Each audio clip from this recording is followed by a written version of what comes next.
feels great to be here actually, because I think the idea is an exciting one. I'd like to thank Rajiv and his colleagues for having conceived this idea and for launching Project X.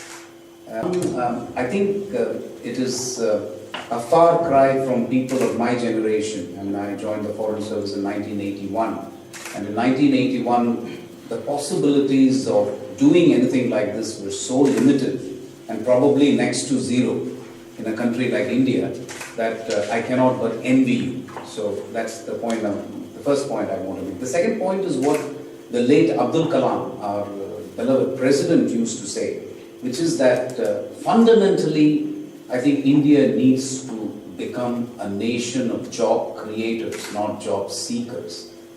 I think we have no choice but to really encourage people to be job creators, or at least take care of themselves. Everybody need not become a big industrialist, and many of these, in fact, if you see it's interesting, your slide, as I was looking at it, I don't think any of those are billions of people being employed. They are not.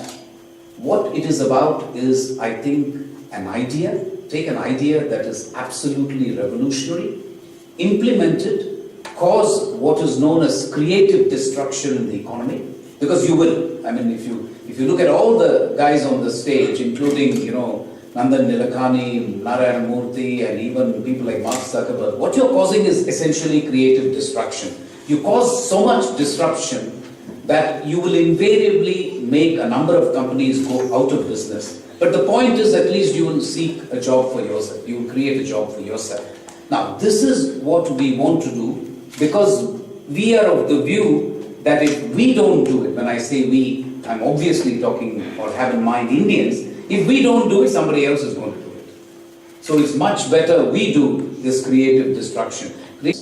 I also want to say that the idea of having this project abroad is a particularly good one for the following two reasons. One, you have to be prepared to fail. There is no question. If you are involved in startup, I was talking to somebody, and I don't know if that somebody is representative, but the figure I heard was that something like 60 to 70% is going to fail anyway. So it is naive to think that everybody who starts up a startup or who begins a startup is going to succeed.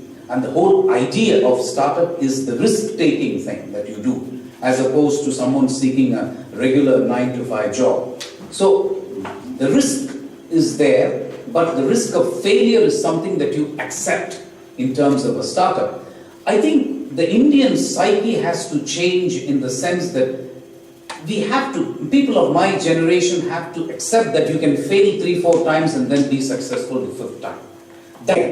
I think this is where I think the Indians and people like you have to steel yourselves up, because it's a question of having self-belief and making sure that you will eventually succeed. It takes a lot. It's easy for me to sit here as Ambassador of India and pontificate. I realize that's far too easy. But I think for you guys to do it actually is something that you will have to make that conscious choice. And I'm assuming that if you are attracted by the idea of Project X and you eventually end up doing a startup, that you have it in you to really be absolutely ready to face failure. Just a word on the Indian startup, because our Prime Minister and the government have, I think, recognized it. The second reason why I say it's wonderful that you will do it here is because I do want to express the hope and keep open the possibility that some of you will go back to India and do it. I mean, I think that is my eventual hope as well. If you succeed in France, great. France is a great country. You can marry a French person, French spouse, and live happily forever.